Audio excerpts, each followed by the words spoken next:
Hey, it's Sam, and I'm here talking today about the full moon in Gemini in Mrigashira Nakshatra that's happening on December 18th, 2021, about 7 p.m., 7 p.m. that night. That's on Friday, December 18th, no, Saturday, December 18th. So I'm going to be talking about that today. It'll be happening in the nakshatra of Mrigashira. You see that we just have, actually the sun just moved into the sign of Sagittarius. So right now we have the sun moving in Sagittarius, just moved in. So we're feeling a little bit lighter there. The sun had been in Scorpio with Mars and Ketu. So big shift just happened the last couple of days where the sun moved into Sagittarius. And so things are changing in that regard. So before I get to that, I do want to just let people know of the 2022 free web class that I have here. Again, this is something that I do every year. It is free for you and everyone else. I talk about the 10 most important shifts that you must know for the upcoming year. Mercury will be 6 months in the Earth signs next year in 2022. That's really powerful. So all the Mercury retrograde cycles will be quite stable and solid. So it's good for practical thinking and progress. God knows we need it. 2022. Then Venus moves direct in Sagittarius at the end of January. We're starting the year with Venus retrograde, right? So Venus is about to go retrograde here, but it'll turn direct in Sagittarius at the end of January. You're going to want to know what that means. Then the nodes change and move from Taurus and Scorpio, which is where they are now. As you can see, they're in Taurus and Scorpio. But in March 19th of 2022, they move into this axis here. So again, what does that mean? You want to know what that means. Then Jupiter moves into Pisces. Also, April 13th of next year, Jupiter moves from here to Pisces, where he'll be for the next year after that. You want to know what Jupiter in Pisces is. And I'm going to talk about that for everyone's sign, including yours, for all 12 signs, not just in general, but for your sign as well in this forecast. Then Saturn's going to poke its head into Aquarius for a couple months, the end of April 28th until July 12th. Saturn will poke his head here into Aquarius. So that'll be kind of foreshadowing the next Saturn cycle. Talk about that. Then I talk about the solar eclipse in Aries on April 30th. We're going to have the first eclipse in Aries. Again, this is going to be really important. And then we have a very close Mars-Rahu transit at the middle end of the summer. Again, this time is going to be really important. A lot of explosive potential next year, especially with this Mars-Rahu in Aries in the summer, with all of that explosive potential. Then we get Saturn and Jupiter both retrograde for 3 months at the same time, reversal of duties and fortunes. These, again, these are all things to pay attention to as we go through the year. Then we have the next solar eclipse in Libra in Swati Nakshatra on October of next year, October 25th. And then Mars retrograde cycle ends up 2022, starts in Gemini in Mrigashira, pretty much right where we're having this full moon. Mars stations like right here and then goes retrograde next year from October 30th until January of 2023. So again, you go here, it's free. Just click that and register for one of either watch the instant replay or you can find another time and watch that. So again, take me up on that offer and get the personal 2022 forecast as well. So let's get to this full moon in Gemini. As you see now, I'm actually recording this on December 16th at about 2 o'clock in the afternoon, 2:15. So it's the Triyodashi today. It's the 13th lunar day. So in 2 more days, the moon will be here in early Gemini, passing through passing through Mrigashira Nakshatra. And so this full moon, of course, is going to be opposite the sun in Sagittarius, which I just said, the sun just entered Sagittarius. And it's where, let me move this mic over here a little bit. Sorry, it might be a little better. It's in Sagittarius where we now feel more hopeful, more inspired, less of that, internal restriction and constriction and maybe stress and fear that we've been experiencing with the sun in Scorpio. And so the sun now in Sagittarius is more hopeful, inspired, looking for higher teachings, higher wisdom. And that, takes the form of our gurus and our teachers and those things that give us hope beyond just our day-to-day, like attachments and emotions and all of that. This section of the sky from Sagittarius, Capricorn, Aquarius, and Pisces, this is really where we start to align with more transcendent forces. Transcendent forces like, again, being liberated from the world and all the problems of the world and all of that. Because the sections before, this is from Aries to Cancer is where existence is just beginning. And then from Leo to Scorpio is where we're kind of immersed in the world of accomplishments and careers and stuff like that. And then Scorpio is the sign where we realize, oh my God, I have no control over all of this. The people, the experiences, it's all going to change. And it's very painful and emotionally painful and stressful. So Sagittarius is the next sign. And it's the sign where we start to look for an answer, where we start to look for hope. And we want to figure it out, and we want to understand what's the higher meaning and the higher purpose behind it all. So we become religious, and we look for something to believe in. And we want to believe in something. We all do. And having a belief system is part of being able to, live a normal, happy life, but also just live at all. Because if we run out of hope and we run out of a meaning, then this is what makes people kill themselves. For example, we have no answer. Like, well, I don't know what this means now. I have no purpose. I have no sense of direction. I don't know why I'm here. I don't know why. What is all of this? What's the point? What's the purpose of it all? And that's really what Jupiter is. So when Jupiter, when someone has a difficulty with Jupiter in their chart, right, the Jupiter areas of life, then they tend to lack hope. They can't find a meaning or purpose. And they don't know what's the purpose of all of this. So we can get through life and all of the setbacks and all the difficulties if we can put it into a context where there's a context of meaning and purpose. Like, okay, well, this happened because, I'm here to evolve or whatever. All life setbacks are here. They're just there to make us grow so that we can learn the true nature of ourself or something. That's Jupiter. That's a Jupiterian philosophy, right? But that's just one part of it. If we then, we can just become very dogmatic about things. We can just then believe all of that, but not really practice it or know how it works, or then it's not going to be much use to us. If we just have all of these dogmas that allow us to bypass everything on Earth and our lived experience, then the Jupiterian nature isn't something that's elevating and uplifting and inspiring. It's actually something that is limiting, and that is also a form of confusion and ignorance. For example, people that are, again, just very dogmatic about their religion, and they think that they actually have this belief system that's helping them, but actually it just is a way for them to bypass everything.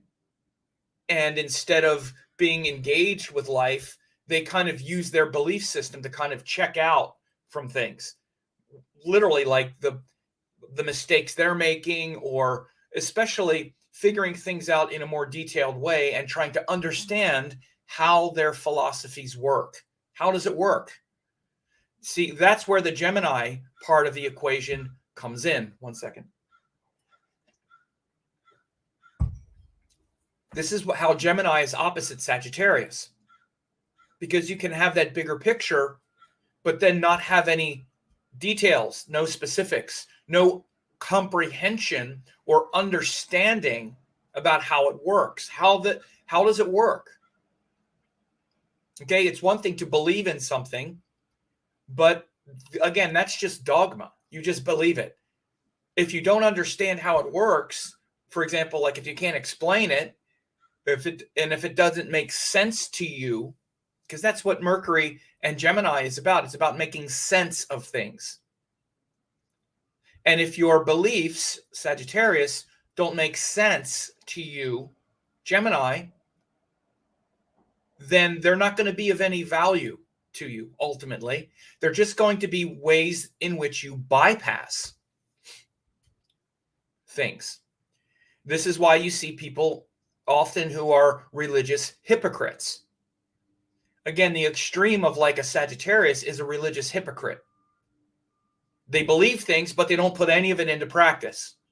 And when you try to explain it to them and tell them about it, which is the Gemini stuff, they don't get it. They're like, no, you just don't get it. You just don't understand. It's like, no, you don't understand.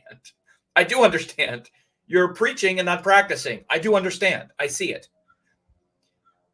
And so these two things are, again, these extremes, these opposites are kind of like the two wings of a bird, right? You need an equal measure of Sagittarian philosophy and Gemini intelligence and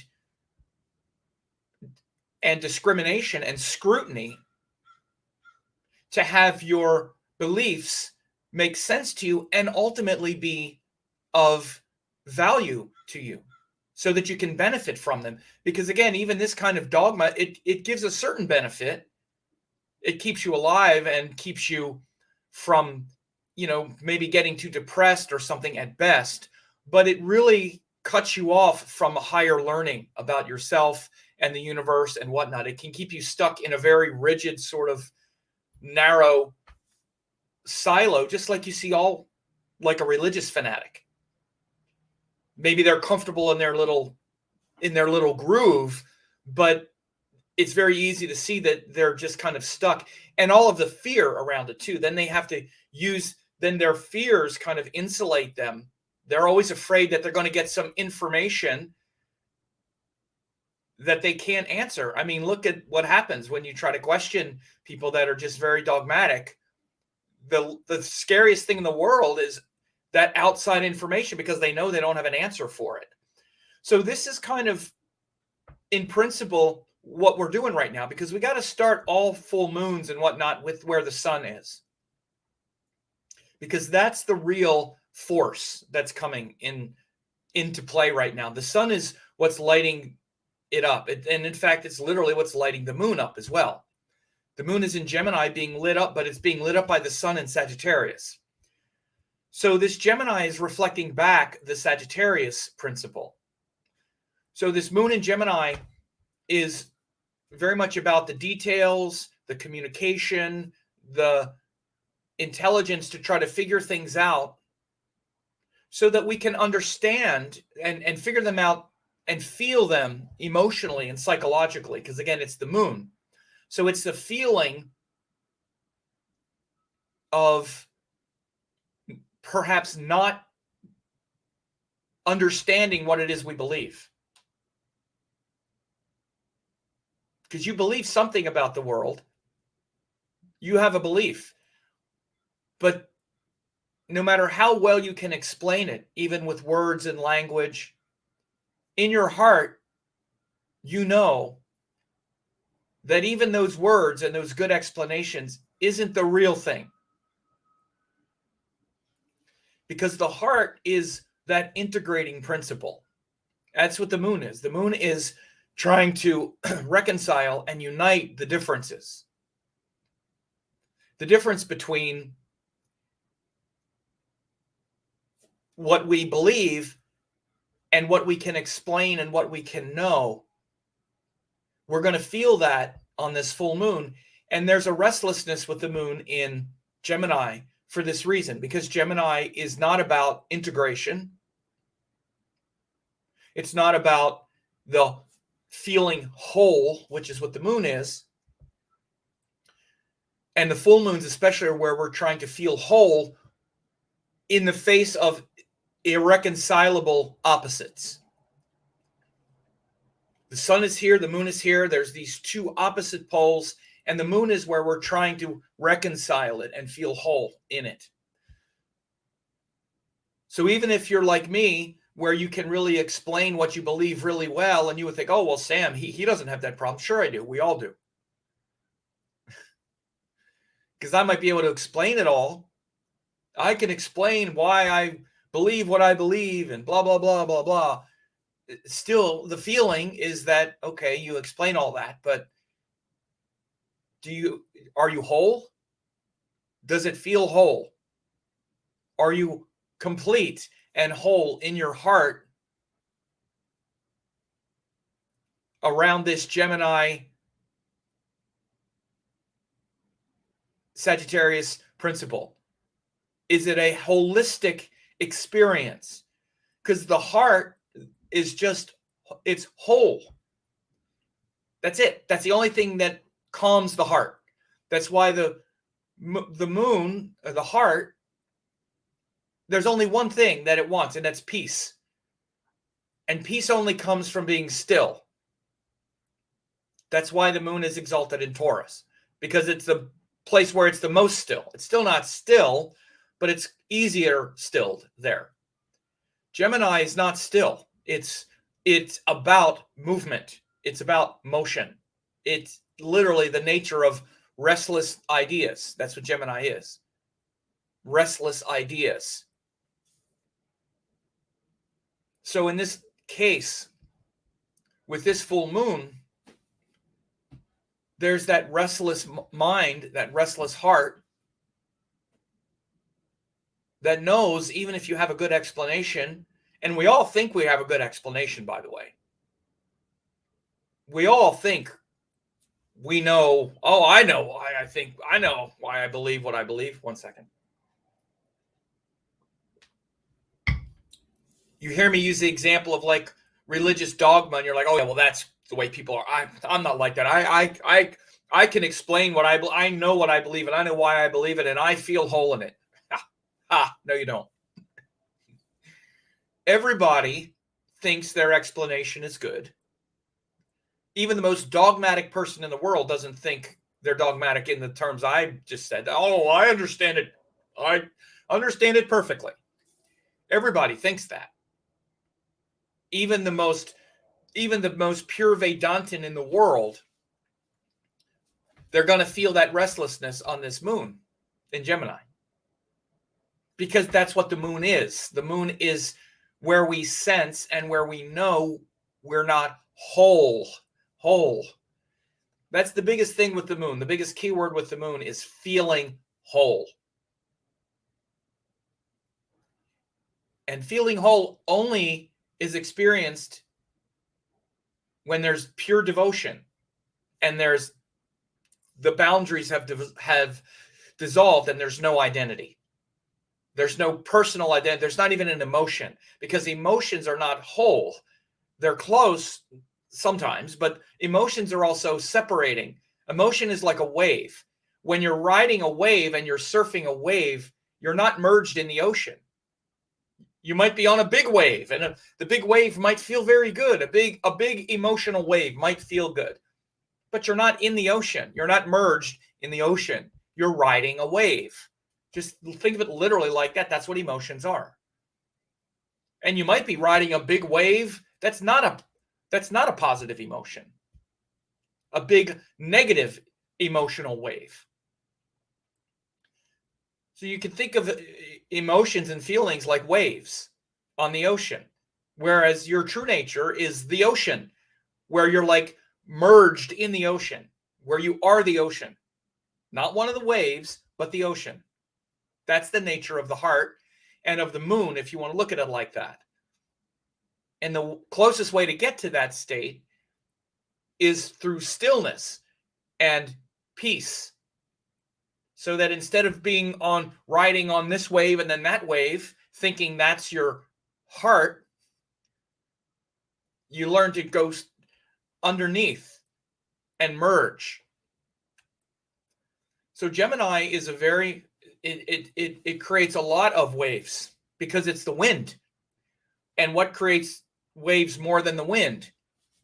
Pretty much nothing. So when the moon is in air signs, Gemini, Libra, or Aquarius, there's a lot of, it generates actually a lot of emotion because it's like the wind blowing on the water all the time, generating a lot of emotion.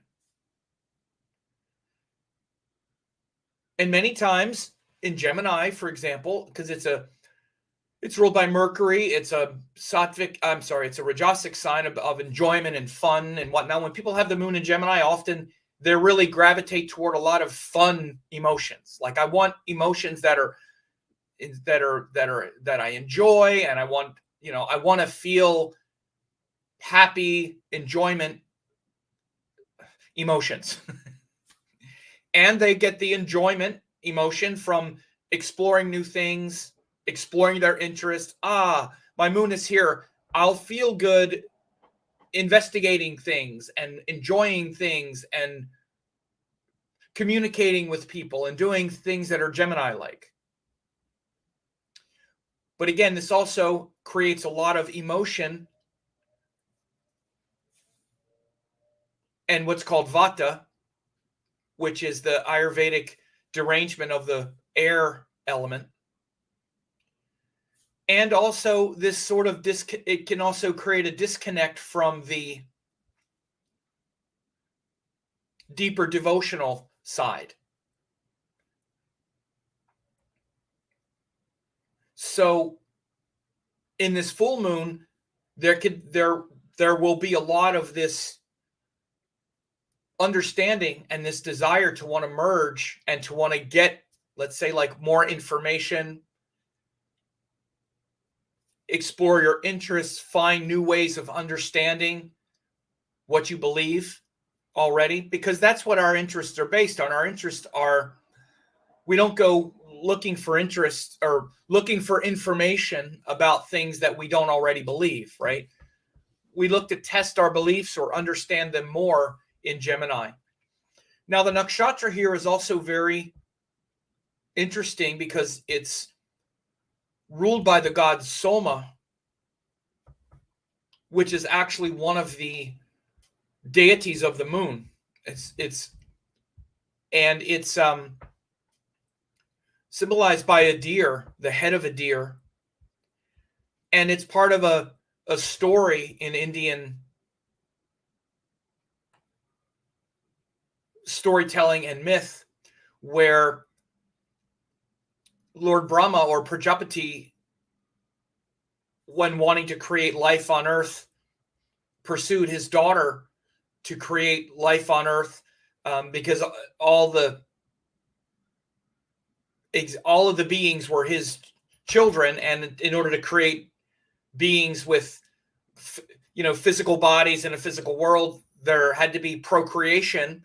And so his daughter Rohini, who was the previous nakshatra, the most beautiful of his daughters, didn't want her father procreating with her, so she turned herself into a deer and started to flee. So half of this nakshatra, this Mrigashira Nakshatra, which means deer head, is in Taurus, and the other half is in Gemini. Now, this is, as all the Vedic nakshatras are, this is a great example, particularly those transitional nakshatras between two rashis, between two signs. This is a great nakshatra showing how Taurus and Gemini are very similar, the things that Taurus and Gemini share, right? Because Taurus is a cow, a bull, which is a big four-legged quadruped animal, and Gemini is two people, a man and a woman. And so if you make a deer, it's kind of a combination of both. It's still a quadruped animal, But now, instead of being a slow-moving animal like a cow or a bull, it's a fast animal, a fast, curious animal, like Gemini, which is a curious, like two people curiously exploring each other, exploring their environment, looking at things from many different angles. So the transition point between Taurus and Gemini is very succinctly shown by this nakshatra of Mrigashira. So again, you want to understand this is unambiguous in the sidereal zodiac system. So this is why all the texts lay the nakshatras or the signs right on top of the nakshatras, right? So this is in the section of Mrigashira, which is in Gemini. So it's the part where the deer goes into Gemini. So instead of fleeing from the father as the deer in Taurus, it's now in the Gemini environment where it's now exploring its environment. So you see these two facets of Mrigashira. One is that beautiful creature like a deer. And again, if you look at people that have planets in Mrigashira in Taurus or Mrigashira in Gemini, you can see quite a difference. This is always the case with all the nakshatras. Again, so you can literally really see the connection of the nakshatras to the rashis if you do any research.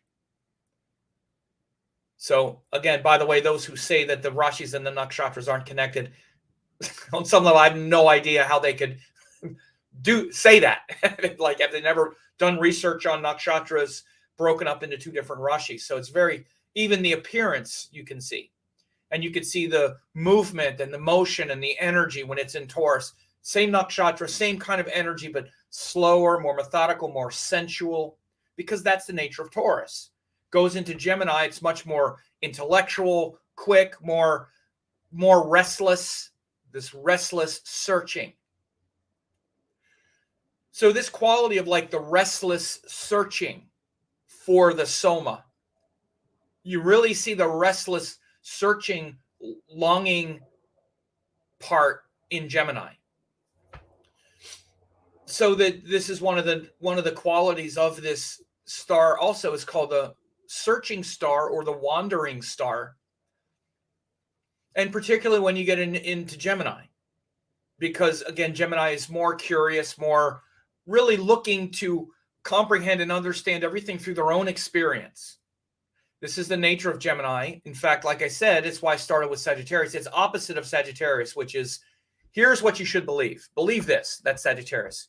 Gemini is like, don't tell me what to believe. I don't believe anything. I experience things. I test things. I look at things. I don't need to believe in things.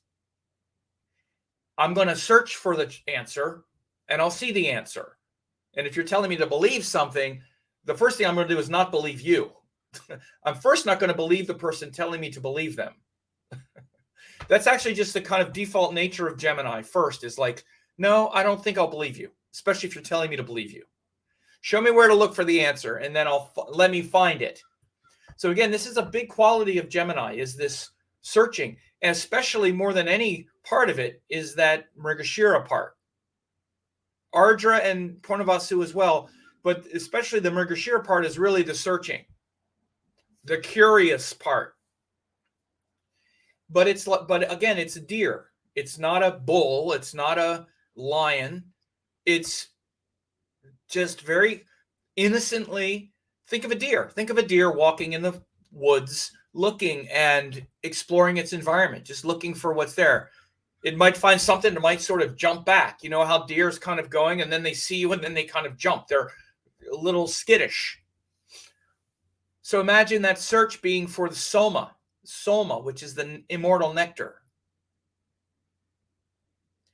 So it's that searching for the nectar, that innocent searching. Think of children when they're asking questions. This kind of children who are, again, just innocently searching.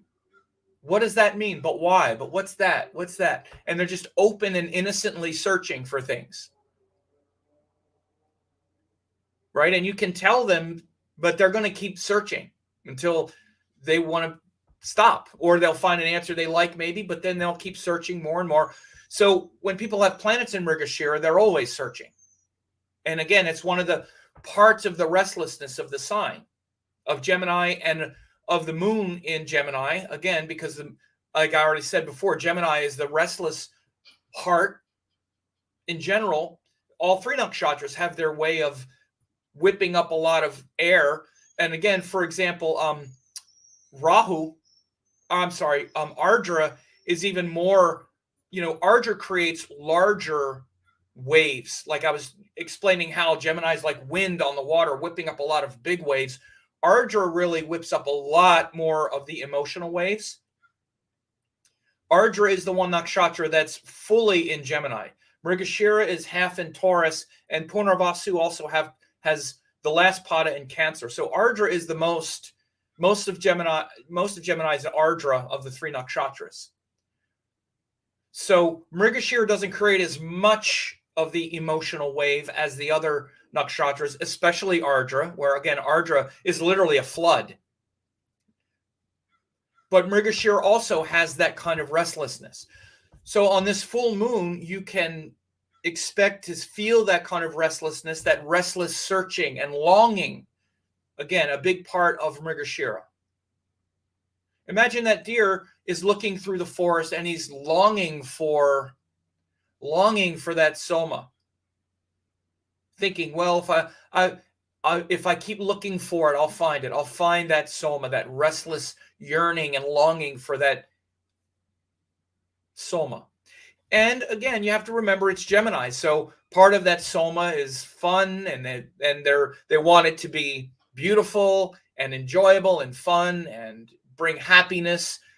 Soma, literally, soma is like, it's kind of like drug or something. It's like, I don't want to say acid or compare it to something, but it's kind of like the bliss and ecstasy of like, yeah, kind of like ecstatic, like it's not like they would get drunk on soma. It's an intoxicant. Like you get inebriated on the bliss of the soul. Now again, there's many ways to get inebriated on the bliss of the soul. A pure being like a Mahatma, the soma to them, it's all in the mind is where the soma is. But again, it's sort of getting drunk with ecstasy. But it also is related to things like drugs, soma, definitely. And in the Ayurvedic text and stuff, they told you how to make the soma, how to press the juice out of certain compounds, and you drank it and you got drunk. And it wasn't necessarily drunk. It was like ayahuasca kind of thing. It's like plant medicine, ceremonial, to get it, to use it as an intoxicant to get close to, God and things like that. So that's literally what the soma was in the ancient times, how to make the soma juice out of certain plants and whatnot. But in that way, everything is a soma. Everything is juice, the juice of existence. Medicine is soma. So soma is an all-encompassing kind of concept, but you should understand it's also an ecstatic. It can get on the it's not separate from like an intoxicant as well. And so when people have planets there, there's an intoxicating quality where they're looking to get intoxicated with life. And Gemini, again, it's even like information, or like they literally can get drunk with like finding answers and searching for information and whatnot. They love it. And again, when you see it in Taurus, it's more grounded, practical stuff, even like food or earth medicine, but it's the same kind of bliss and ecstasy that Mrigashira has. It brings this quest and this desire for this ecstatic, blissful experience, right? So these are some things to really understand about this upcoming full moon. That is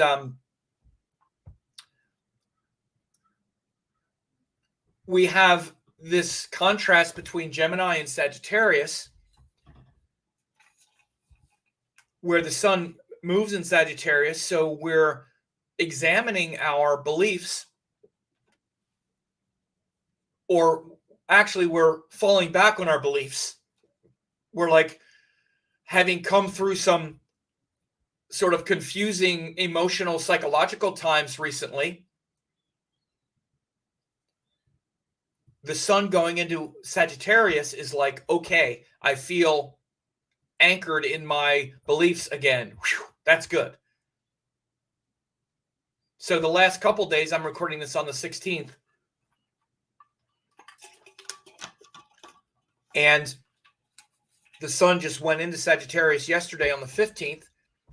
And so if maybe you felt it yesterday on the 15th, where, you know, that's kind of a transitional day. But today on the 16th, especially, the sun is more than 1 degree in Sagittarius. So it feels like, okay, I feel more grounded a little bit, at least in what I believe, to be true. After the sun going through Scorpio with Mars and K2 and eclipses, he goes in Sagittarius. It's like, okay, that's right. I believe these things. Okay. But again, there's still restlessness. But how much do I really understand what I believe? How much, all right, I've believed this a long time and I'm still kind of triggered and easily. And what do I really believe? What do I really know about what I believe? And that's where the full moons come in and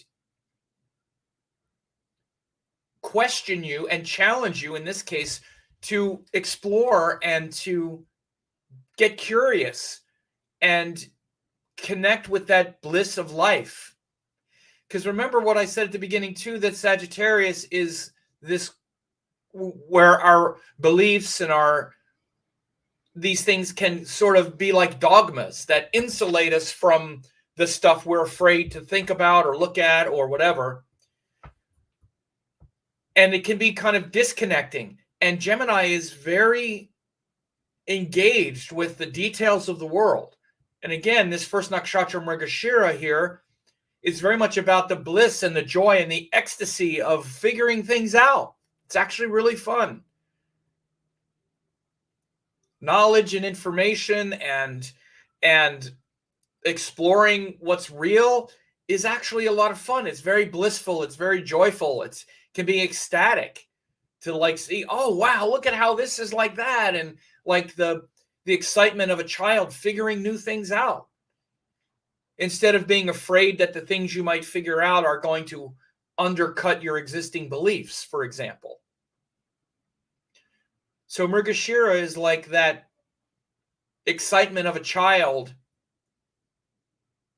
figuring new things out, curious and blissfully like exploring its environment. Again, think about a deer walking around on a summer day, like just kind of exploring its environment. You see how curious animals are. You know, you ever watch videos of any animals, but, you know, think of like, I don't know, I've seen a few, it's just because I'm thinking of a deer now, but where deers are doing something and then they'll see like a cat, you know, and they'll kind of like stop and they'll just kind of explore each other a little bit. And then before you know it, both animals are like jumping around, like they're so happy to have like found another animal there that they don't know anything about. And they'll just start playing and jumping all over the place and chasing each other and running around and rolling all over the place. All animals don't do that. You know, predators, I mean, you know, predator animals will do it too. But, you know, you'll see, you know, usually non-predators like deer and rabbits and I don't know, animals that aren't going to eat each other. Let's put it that way. You often don't see tigers do it so much. Because or a deer, if a deer sees a tiger, it's not going to go, oh, what's that? No, it's going to try to run away from it. But if it sees a dog or a rabbit or something like that, it knows the rabbit doesn't want to eat it. It doesn't want to eat the rabbit. So they'll just kind of, they'll find these great surprises in their life. And they're like ecstatic to be, you know, celebrating and playing and finding something new, having a new experience that shows them and teaches them something about life in a very experiential way. So that's kind of the spirit I would say, of this nakshatra, and that quality of soma and exploring our environment and what we learn in life when we're just open and curious and exploring, and how that's really the way that you put your beliefs into practice. Because we can have a lot of beliefs about things and why things are the way they are. And we have these beliefs about even our practices and whatnot. And those beliefs keep us on track. That's what they're for. But they need to be in support of our experiences and of our teaching, of the things that we're actually doing, the practices. The practices are the important thing, not the beliefs. Beliefs should be in alignment and they keep us on track, but then experientially putting those things into practice is what's really important. And this Gemini Sagittarius axis is really good for that. So notice how in the next few days, as the moon gets closer to this full moon in Gemini on Saturday night, you feel this kind of approaching sort of restlessness a little bit, and feel this need to try to get more information and figure things out a little bit more, realizing that you don't really know as much as you think you know, and how much you're basing your spiritual connection on information and these other kinds of things. It's a combination. You should be able to understand what you believe, be able to explain it just for your own benefit, not you should do it for me, but for you. Because if you don't understand it and you don't comprehend like the system or whatever it is, then you don't really know why you're doing or why you're believing anything. So that's really what the Mercury Gemini thing is for. It doesn't replace your practices, but it contextualizes them so you understand what you're doing. Your brain, that part of your existence, wants an answer. You don't want to just blindly believe, well, I don't know why I'm doing this, but I heard it's what I should do, so okay, I'll do it. I feel better. Yeah, it's true. Okay, yeah. But you don't really know how it works. You know, that's why even when I teach and teach astrology or teach or learn anything, I break out the system, because the system captures the essence of what you're doing and why. If you don't understand all of the structures of things, why meditation does what it does, you can just say, well, I don't know why it's doing it, but I feel better, so I'll do it. Okay, that's fine. But at some point, that's not going to be good enough, because you would like to really know that you have a nervous system and that sitting this way does unlock certain energy centers, and it enhances things so much to understand how things work. That's what Gemini is. That's what Mercury is. So when you bring those two things together, one doesn't replace the other one. It enhances it and makes it so that you also can feel the difference and know the specifics and the particulars of why, because you haven't been doing your practices, why you feel so bad. Well, you understand why, because these elements are out of whack, and this breath isn't moving into the nadis, into the higher dimensions and all. If you understand that stuff, then it enhances everything. So this is how these things work together.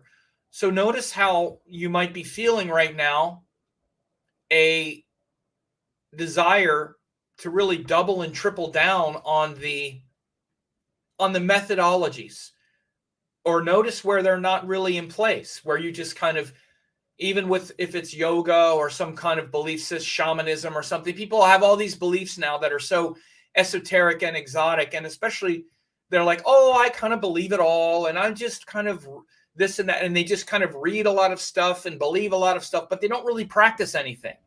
They don't really understand how any of it really works. It's, I believe it all, and it's all there, and I'm just all into all of it.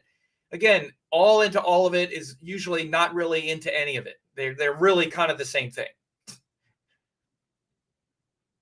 And so again, you start to even feeling the pressure and the stress of it as the moon is going through Taurus in the next couple of days, where Taurus is literally saying, okay, you believe all this.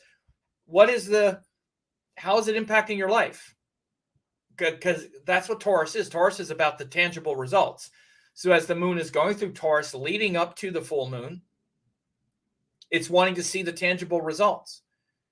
And then the full moon in Gemini is like, yeah, it's true. I don't understand this stuff as well as I'd like. And then maybe it'll be a catalyst for you to get more curious about these things and really feel the elation and the bliss of gathering more information and learning more and feeling that childlike wonder and innocent mind reawaken in you that re-inspires and reinvigorates your spiritual practices. So we'll leave it at that. I'm going to put this link again in the chat for those who, again, if you haven't gotten the 2022 Vedic forecast yet, you really should. These 10 important shifts are very, as I say, important. They have to do with the Mercury retrograde cycles and transit 6 months in Earth signs. Venus goes direct in Sagittarius beginning of the year. Then the nodes changing, Jupiter changing. I talk about that for all 12 signs as well. Then Saturn poking his head into Aquarius for 2.5 months. Then solar eclipse in Aries. Then Mars Rahu very close in Aries as well. And then we have Saturn and Jupiter retrograde at the same time for 3 months. Then the eclipse at the end of the year in October, and then Mars retrograde at the end of the year. So again, these are 10 really important touchstones that you should be aware of in 2022. And the link is just 2022 VedicAstrology.com for that. And so that's also something that I would love to have you avail yourself of. Janique Saint Laurent says, Gemini is my 10th Bhav. I'm in the midst of final exams in my first term of traditional Chinese medicine. It's been so fun. But recent deaths in family classmates have been startling. Oh, sorry to hear that about the recent deaths, of course. But yeah, Gemini in the 10th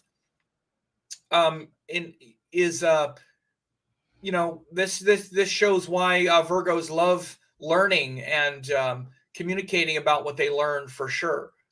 So Sacred Flame says almost every Ayurvedic medicine is recommended to be consumed as a potion. Yeah, you break it down into liquid, soma. Ayurveda, everything is about teas and even tinctures and stuff.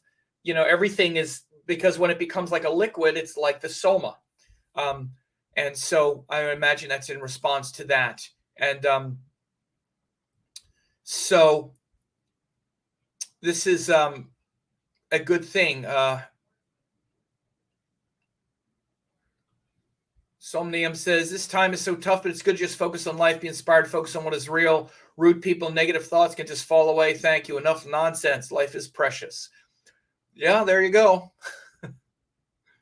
I see what you're talking about, Sam. Growing up Indonesian French, I had a kaleidoscope view in the beginning of life. Last 5 years, my rooting and practice has been immensely grounding. TCM helps too. There you go. Great. And Ruth said, thank you for the YouTube. You're welcome. All right, folks, it's good. I appreciate everyone coming. And yeah, this is a great time really to reignite that curiosity. And again, people that are watching this are already going to have a pretty developed sense of, this sort of back and forth between beliefs and curiosity, right? Because again, you're already interested in things like Indian astrology and whatnot, which is already a very sophisticated expression of Sagittarius and Gemini, right? So you're already going to have a pretty sophisticated relationship with those two energies. Otherwise, you wouldn't even be listening. But it still goes deeper, I feel it. I feel it myself. I feel for myself to especially to get more integrated. And remember the part I was saying about how this moon in Gemini is also, it is restless because the heart wants to integrate, and Gemini is all those details. And so one of the biggest things is also to be able to relax and surrender the details to really connect with the soma on that deeper level. Once you know what you're doing and why you're doing it, you can also see that playful quality of Mrigashira, rather than it being a playful exploration of details in the world, it's actually a playful exploration of things beyond this world. And a surrender of things that are not, that, like, where you already understand why you're doing the meditation or doing this or doing that. So then the real exploration, and the real soma then comes when you surrender this world, and now you're exploring on the causal realm.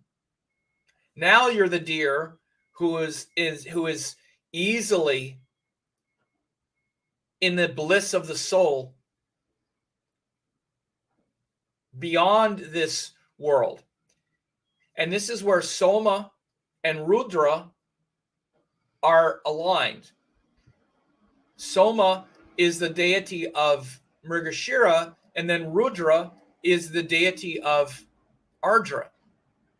And so this is also where, when you move beyond the restlessness of this world and all the details, and you get that part of it handled, and you understand, okay, now I've gathered enough information where I know to just kind of sit here, shut up, and breathe. Then the exploration becomes a much more subtle causal realm. And this Mrigashira part is the bliss of the Soma, which is the divine feminine bliss of the mind. Again, the Soma of the moon is literally the ecstasy in the mind. And its opposite, or its rhythmic opposite, which is Rudra, which is the divine masculine principle of the sun. So the Soma is the divine feminine principle of the moon in Mrigashira, and then the next nakshatra, Ardra, is the divine principle of the masculine as Rudra, or the sun. So it's literally like Shiva and Shakti up here in this part of the nakshatra scheme. It literally is, because at 6 degrees of Gemini, 640 of Gemini, is where the plane of the galaxy runs. And you see that the sun is in Mula, opposite, in the root chakra. Mula means like the Muladhara. The sun is down here in the Muladhara. And the moon is up here, passing through the Soma Rudra Granthi. The Soma Rudra Granthi is up here in the forehead of where the sun and the moon rule the Ajna Chakra. So you can see this is the Ajna Chakra up here. Soma Rudra ruling the 2 petals. And down here at the bottom is the sun at the base of the Muladhara Chakra. Again, this is where the plane of the galaxy runs. This is a galactic plane right here. That's why this is such a transformative section of the sky, Mula and Ardra. But again, right before that Ardra is Mrigashira. So Mrigashira is also a very transitional, explosive, cosmic section of the sky. I did many case studies years ago where so many explosive events happened when the moon was passing between Mrigashira and Ardra. 9/11, when we had the big tidal wave that hit Indonesia. This would happen right after. This was as the moon went from Mrigashira into Ardra. And by the way, we might have a big natural disaster or something that comes up at this time as well. I wouldn't be surprised. When the moon goes from Mrigashira to Ardra, it's a big explosive time. Again, it could be explosive in the world, explosive in your consciousness. So again, this isn't just poetry. With the sun down there in the Muladhara, you can give up the search in the external world. As we're all yogis here, give up the external search and have it be an internal search. And all of that symbology becomes cosmic. The cosmic deer with the mind full of soma and bliss unites through the heart and unleashes the Soma down and wakes up Rudra, Shiva, in the Kundalini, and the whole thing blows up in pure cosmic, Paramatman, the unification of masculine, feminine. In the zodiac, that's where all this happens. There's a direct zodiac correlation to it, and it's right here. So there's enormous potential for that, particularly when you also have Mars Ketu here in Scorpio, Saturn in Capricorn.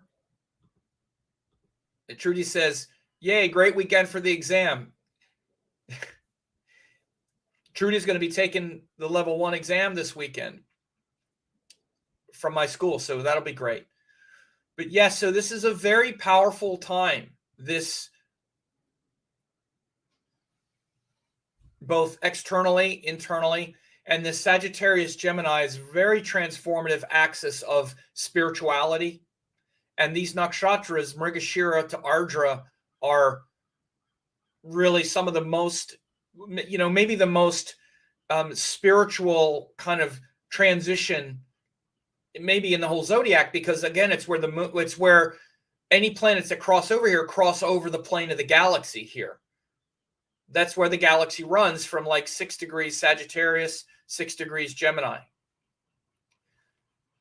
So we'll leave it at that, folks. I appreciate your time, attention, and I hope you have a great full moon in Gemini.